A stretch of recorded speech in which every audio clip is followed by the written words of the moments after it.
अब रुक करेंगे उत्तराखंड की खबरों का। एक बड़ी खबर नरेंद्र नगर से आ रही है, जहां पर सीएम धामी ने G20 मेहमानों की मेजबानी की।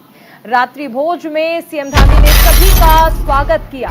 एक एक डेलीगेट से सीएम ने मुलाकात की। नए शहरों के भविष्य को लेकर भी यहां पर चर्चा की गई। उत्तराखंड की प्रायोजित नई टाउनशिप पर भी यहां पर बात की गई है। विषम भौगोलिक परिस्थितियों के इंफ्रा पर भी काम हो रहा है। उपभोग नहीं, उपयोग के सिद्धांत पर हो काम।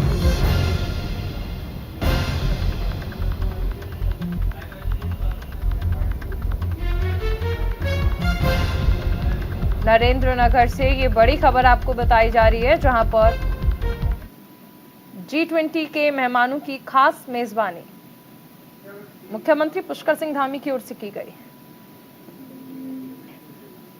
हमारे साथ सहयोगी संजय पुंडीर हैं। संजय, G20 में शामिल मेहमानों की खास मेजबानी की गई मुख्यमंत्री की ओर से। देखिए, G20 के तहत लगातार ही देश भर में कार्यक्रम किए जा रहे हैं। इसके तहत उत्तराखंड में भी कई कार्यक्रम की शुरुआत हो रही है। हालांकि जिस तरह से G20 के तहत कार्यक्रम हो रहे हैं और उसमें जिस तरह के जो विदेशी मेहमान हैं उनके लिए खुद मुख्यमंत्री पुष्कर सिंह धामी पहुंच रहे हैं और उनके साथ जिस तरह से रात्रि भोजन कर एक मेजबानी पेश की गई है, साथ ही साथ इसके रात्रि भोजन सीएम ने किया है और उनका स्वागत किया है। चारुल,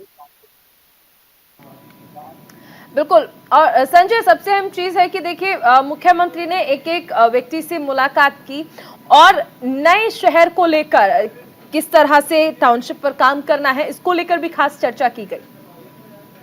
चारुल, जिस तरह से यहाँ पर विदेशी मेहमान पहुंचे हैं और जिस तरह से जो डेलीगेट्स हैं, एक एक डेलीगेट से मुख्यमंत्री पुष्कर सिंह धामी मुलाकात की और इस जो कार्यक्रम था यहाँ पे कहीं ना कहीं विदेशी मेहमानों के साथ एक भौगोलिक परिस्थितियों को लेकर भी चर्चा की है। यानी कहा जा सकता है कि जिस तरह उत्तराखंड में नए शहर बसाने हैं उनको लेकर भी यहाँ पर चर्चा की गई है। जी बिल्कुल संजय, आप बने रहिए, आगे आपसे जानकारी लेंगे। उधर उत्तराखंड के सीएम पुष्कर सिंह धामी का एक बयान सामने आया है। भारी बारिश और आपदा को लेकर ये बयान दिया गया है। प्रशासन और आपदा प्रबंधन के लोग अलर्ट हैं। कभी भी आपदा की स्थिति हो सकती है पैदा। स्थिति का सामना करने के लिए रहना होगा तैयार। सीएम पुष्कर सिंह धामी ने ये बयान दिया है। भारी बारिश और आपदा को लेकर सभी को अलर्ट किया गया है। प्रशासन और आपदा प्रबंधन के लोग अलर्ट पर हैं, ये कहा गया। और कहा कि किसी भी आपदा की स्थिति क्योंकि कभी भी पैदा हो सकती है और ऐसी किसी भी स्थिति से निपटने के लिए हर कोई तैयार है। स्थिति का सामना करने के लिए तैयार रहना होगा।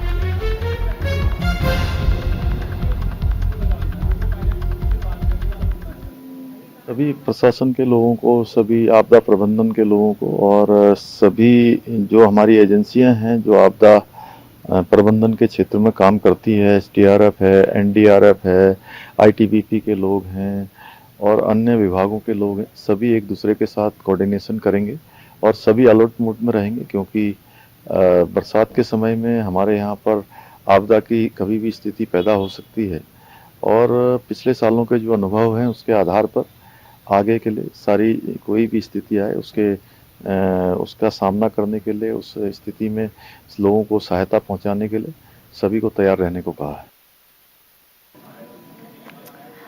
आगे बढ़ते हैं, एक बड़ी खबर। सीएम पुष्कर सिंह धामी आज हल्द्वानी के दौरे पर रहेंगे, जहां पर विकास कार्यों को लेकर वो अधिकारियों के साथ बैठक करेंगे। काठ गोदाम सर्किट हाउस में ये बैठक होगी।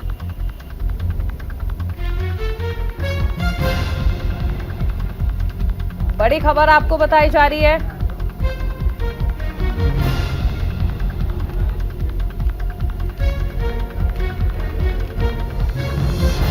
इस वक्त की बड़ी खबर, सीएम पुष्कर सिंह धामी हल्द्वानी के दौरे पर रहेंगे। सीएम पुष्कर सिंह धामी और आज विकास कार्यों को लेकर अधिकारियों के साथ वो बैठक करने वाले हैं। काठ गोदाम सर्किट हाउस में ये अहम बैठक रखी गई है। वरिष्ठ निजी सचिव भूपेंद्र सिंह बसेड़ा ने इसकी जानकारी दी। हमारे साथ सहयोगी संजय पुंडीर बने हुए हैं। संजय, आज हल्द्वानी दौरे पर रहेंगे सीएम। ये मुख्यमंत्री पुष्कर सिंह धामी आज अपने एक दिवसीय दौरे पर हल्द्वानी पहुंच रहे हैं, जहां पर अधिकारियों के साथ विकास कार्यों को लेकर बैठक करेंगे। हालांकि यह जानकारी उनके वरिष्ठ सचिव ने दी है और जिस तरह से हम देख रहे हैं कि उत्तराखंड में एक के बाद एक विकास कार्य हो रहे हैं। हालांकि उत्तराखंड में इन दिनों बरसात का मौसम है, इसको लेकर भी किस तरह से लोगों को राहत दी जा सकती है, इस पर भी कहीं ना कहीं आज यहाँ मंथन किया जाएगा। चारधाम यात्रा को लेकर भी अधिकारियों के साथ चर्चा की जा सकती है, क्योंकि हम देख रहे हैं कि जैसे जैसे ही चारधाम यात्रा की शुरुआत हुई थी, वैसे ही मौसम का बदलना शुरू हो गया था। यानी ये भी कह सकते हैं कि लगातार ही मौसम है जो वो यात्रियों की परीक्षा ले रहा है। इस पर भी कहीं ना कहीं यहाँ पर अधिकारियों के साथ चर्चा कर सकते हैं। चारुल संजय, एक चीज और है, चारधाम यात्रा का आपने जिक्र किया है, कई सारी समस्याओं का सामना चारधाम पे जाने वाले यात्रियों को करना पड़ रहा है। ऐसे में क्या कुछ अलग से दिशा निर्देश जारी किए जा सकते हैं? क्योंकि व्यक्ति ही नहीं, घोड़े खच्चरों को लेकर भी हम तमाम तस्वीरें देख रहे हैं। इसके साथ ही ओवर रेटिंग की समस्या वहां पर बनी हुई है, प्रशासन की बदइंतजामी बड़े स्तर पर देखने को मिल रही है। देखिए चारुल, जैसे ही चारधाम यात्रा शुरुआत होती है तो राज्य सरकार तमाम बड़े बड़े वायदे करती है और तो उन वायदों में ये भी कहा जाता है कि जो बाहर से आने वाले यात्री होंगे उन्हें किसी भी तरह की परेशानियों का सामना नहीं करना पड़ेगा। लेकिन जब हम ग्राउंड जीरो पर देखते हैं चारधाम यात्रियों के साथ किस तरह से बदसलूकी की जाती है, किस तरह से उन्हें ओवर रेट का सामना करना पड़ता है, यानी किसी जो तीर्थ यात्री होते हैं उन्हें भारी परेशानियों का सामना करना पड़ता है। ऐसे में तो घोड़े खच्चर है, उन्हें भी कहीं ना कहीं उनके साथ भी अभद्र तरीके से उनके साथ बदसलूकी की जाती है। तरह तरह की वीडियो भी वायरल होती है, तो जानवरों के साथ नहीं करनी चाहिए। इसको लेकर भी एक टीम गठित की गई है और जिस तरह से बीते दिन हम देख रहे थे कि एक खच्चर की वीडियो वायरल हो रही थी, उस पर भी कहीं ना कहीं कार्रवाई की जा रही है। यानी कहा जा सकता है कि एक ऐसा ढांचा तैयार करने का प्रयास किया जा रहा है जिसमें यात्रियों को भी दिक्कत ना हो और तमाम किसी भी व्यक्ति को दिक्कतों का सामना ना करना पड़े। चारुल बिल्कुल संजय, आप बने रहिए, आगे आपसे जानकारी लेंगे। पहचान छुपाकर उत्तराखंड में रहने वालों की अब खैर नहीं, बड़ी खबर आपको बताई जा रही है। सीएम पुष्कर सिंह धामी का सत्यापन अभियान सफल हो रहा है। पुलिस ने सत्यापन अभियान के तहत कार्रवाई की है।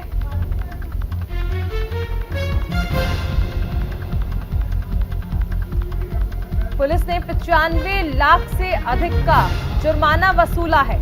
6 महीने में 5000 संदिग्धों को हिरासत में लिया गया। आंकड़ों के अनुसार 1.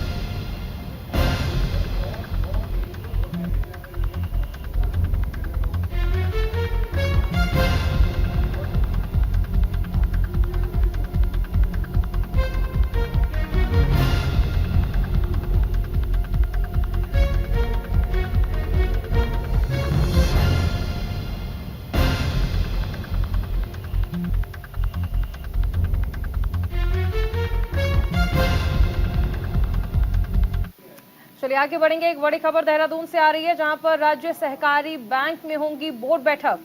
28 जून को हल्द्वानी में ये बैठक होगी। कई ऑफिसर्स पर कार्रवाई को लेकर फैसला। लंबे समय से चल रही जांच पर लिया जाएगा फैसला। बोर्ड में हर जगह बैठक में बोर्ड से अनुमोदन लिया जाएगा। वित्तीय अनियमितताओं से जुड़े कई मामलों में कार्रवाई तय मानी जा रही है। जांच में ऑफिसर्स की गड़बड़ियों की पुष्टि हो चुकी है। लंबे समय से जो जांच चल रही है उन पर फैसला लिया जाएगा।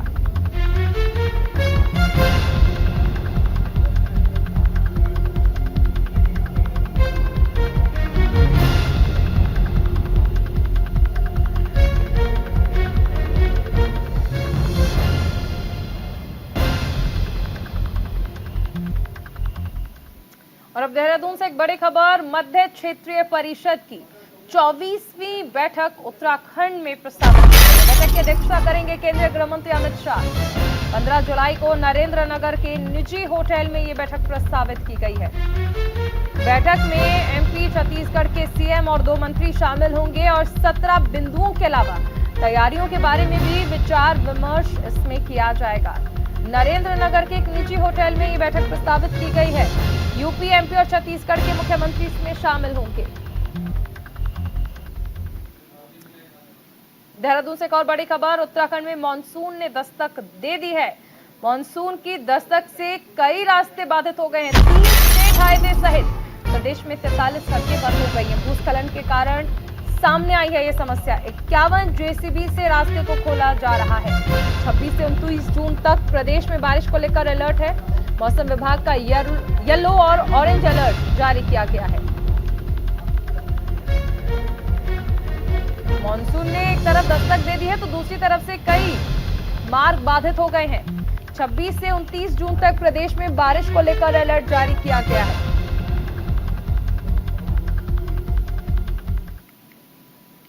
वहीं उधम सिंह नगर के काशीपुर में बहुजन समाज पार्टी की ओर से कार्यकर्ता सम्मेलन का आयोजन किया गया, जहां काशीपुर पहुंचे बीएसपी के उत्तराखंड प्रभारी शमसुद्दीन रायन ने कहा कि बहुजन समाज पार्टी उत्तराखंड में दोबारा अपनी खोई हुई साख हासिल करेगी। हम पूरी मजबूती से लोकसभा चुनाव में उतरेंगे। आपको बता दें कि बसपा प्रभारी शमसुद्दीन रायन ने कार्यकर्ता सम्मेलन में शामिल होने से पूर्व संगठन प्रभारियों और पदाधिकारियों से जनता के बीच बसपा की साख और नब्ज को टटोला। इसके साथ उन्होंने संगठन को लेकर दिशा निर्देश भी जारी किए। ये बहुजन समाज पार्टी एक राजनीतिक दल के साथ साथ एक विचारधारा है, एक मिशन है। हम लोगों के संगठन के कार्यों को कैडर कैंप होते रहते हैं महीने में 3 बार 4 बार, क्योंकि इस देश के अंदर जब बहुजन समाज पार्टी को मिटाने की राजनीतिक लोग ताकत करते हैं, तब तक बहुजन समाज पार्टी का एक वर्कर मजबूत तरीके से जवाब भी देता है।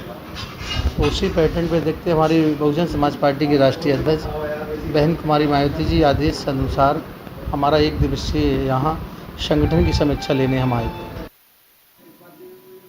हमारे साथ सहयोगी संजय बने हुए हैं। संजय, क्या अपडेट है पूरे मामले को लेकर? क्योंकि बीएसपी देखिए कहीं ना कहीं इस कोशिश में तो है कि खोया हुआ जो जनाधार है वो वापस आए। उत्तर प्रदेश में भी यही कोशिश है और उत्तराखंड में भी अब वही कोशिश।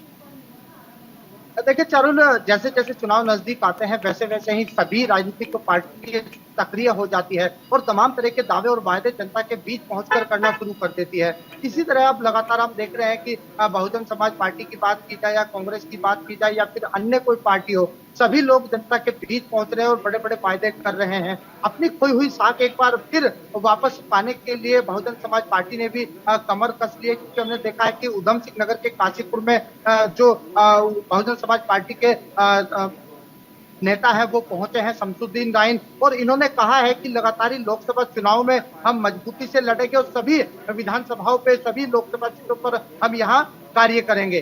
चारुल, बिल्कुल संजय, आप बने रहिए, आगे आपसे जानकारी लेंगे।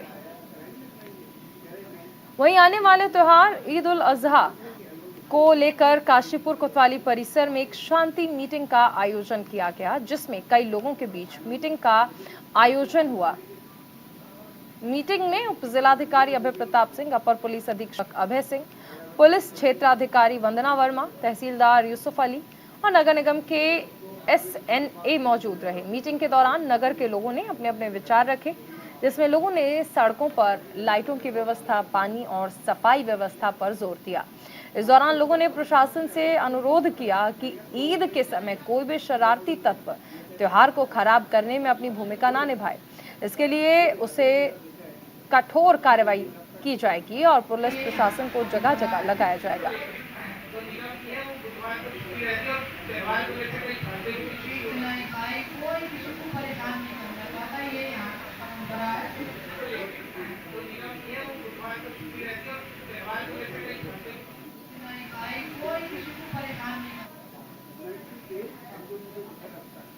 ईद उल अजहा का त्यौहार है और उसी के संबंध में चूंकि थाना लेवल पे ये एक स्थापित परंपरा है कि जो भी इससे जुड़े हुए विभाग हैं, चाहे वो नगर निगम हो, SDM साहब की टीम हो या थाने की टीम हो, और जो इससे जुड़े हुए स्टेक होल्डर है, सबकी एक मीटिंगें कर ली जाए। और इसके संबंध में, त्यौहार के संबंध में चूंकि कुर्बानी की परंपरा है, तो अगर कहीं कोई समस्या विगत वर्षों में आई हो या कोई नया डेवलपमेंट हुआ जिससे कि कोई समस्या आने की आशंका हो, तो एक बार मीटिंग करके और प्रशासनिक जो मशीनरी है उनके द्वारा आवश्यक तैयारियां कर ली जाती हैं। साथ ही सफाई से लेकर के अन्य जो कोई इशू है तो उस पर डिस्कशन करने के लिए आज जनपद के सभी थाना लेवल पे मीटिंगें की गई, जिसमें सेक्टर काशीपुर क्षेत्र में भी लगभग सभी थाना में मीटिंग।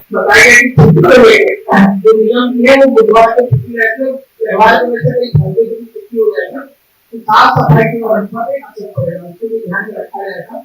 और जैसा कि सीमा ने बताया कि वीडियो को लेकर तो सबसे पहले हमारी जिम्मेदारी बनती है कि ऐसा कोई वीडियो बना के हम वायरल ना हो, इसका प्रयास करें। वहीं लक्सर पुलिस को एक बड़ी कामयाबी हाथ लगी है। दरअसल पुलिस ने अंतर्राष्ट्रीय चरस गिरोह के 2 सदस्यों को गिरफ्तार कर 3 किलो से अधिक चरस बरामद की। लक्सर कोतवाल अमरजीत सिंह ने बताया कि वरिष्ठ पुलिस अधीक्षक के निर्देश पर ड्रग तस्करी के खिलाफ अभियान चलाया जा रहा है और इसी के तहत पुलिस टीम ने अंतर्राष्ट्रीय ड्रग पेडलर वकील अहमद को गिरफ्तार किया। उसके कब्जे से 3.5 किलो चरस बरामद की गई है, जबकि उसका एक साथी असलम पुलिस टीम ने लखनऊ में कई ठिकानों पर छापा मारकर देर रात गिरफ्तार किया। अंतर्राष्ट्रीय ड्रग रैकेट का भंडाफोड़ हुआ है और इसमें करीब 4.25 किलो हमारे द्वारा चरस को सीज किया गया है। ये कल सूचना मिली थी कि सुल्तानपुर में एक व्यक्ति जिसका नाम वकील है उसके घर में चरस की पुलिस टीम।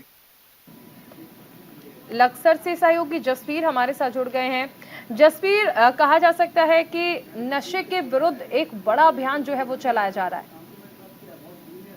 बिल्कुल चारू, सबसे बड़ी बात तो यह है कि ये जो ड्रग्स पकड़ी गई है, यानी कि जो चरस पकड़ी गई है, इसका सबसे ज्यादा इसे कावड़ मेला जो अभी शुरू होने वाला उसमें खपाया जाता। और इससे बड़ी बात यह है कि ये अंतरराष्ट्रीय रैकेट जो ड्रग पेडलर हैं उनसे जुड़े हुए लोग हैं, जिनमें से असलम जो लखनऊ जो बिहार चंपारण का रहने वाला है, उसका एक और साथी जो पुलिस अभी गिरफ्तार नहीं कर पाई, जो पुलिस के टारगेट पे यानी कि ग्यासुल जो है वो कहीं ना कहीं नेपाल के बॉर्डर से चरस को इन लोगों को उपलब्ध कराता है। फिर उसके बाद ये नाई का काम करते हैं, यानी एक हेयर कटिंग सैलून का काम करते हैं। जो सामान नाई की दुकान में इस्तेमाल होता है उसमें छिपा करके चरस यहाँ लाई जाती थी और धर्मनगरी, हरिद्वार, ऋषिकेश, उत्तराखंड के कई जिलों में ये यहाँ से आगे सप्लाई करते थे। तो ये एक बड़ी खेप जो है यहाँ ला करके कावड़ के मेले में खपाने की तैयारी की जा रही थी। पुलिस ने बड़ी कार्रवाई की है। इसके साथ साथ ही इस पूरे गिरोह का भंडाफोड़ हो गया है। अब पुलिस का जो फोकस है वो ग्यासुल और उससे जुड़े दूसरे लोगों पर है। हालांकि इसके लिए एसटीएफ को भी कहा गया है, यानी कि एसटीएफ भी इसमें काम कर रही है और उत्तर प्रदेश की पुलिस भी कहीं ना कहीं इस पूरे गिरोह से पूछताछ करने के लिए जल्दी ही इन्हें रिमांड पर लिया जाएगा। जो वकील अहमद सुल्तानपुर लक्सर का पकड़ा गया है और उसका साथी असलम, दोनों को। इसके बाद जो इनके तार कहां तक जुड़े हुए हैं और किन किन लोगों से इनके ताल्लुक हैं, कौन बड़े कारोबारी इस काले धंधे में लिप्त हैं, उन सबका खुलासा जल्दी होगा। अभी तक जो पूरे नेक्सस की कमर तोड़ने की कोशिश यहाँ पर पुलिस प्रशासन कर रहा है। बहुत शुक्रिया जसवीर से तमाम जानकारी के लिए। और इसी के साथ इस बुलेटिन में फिलहाल इतना ही। आप बने रहिए न्यूज़ इंडिया के साथ।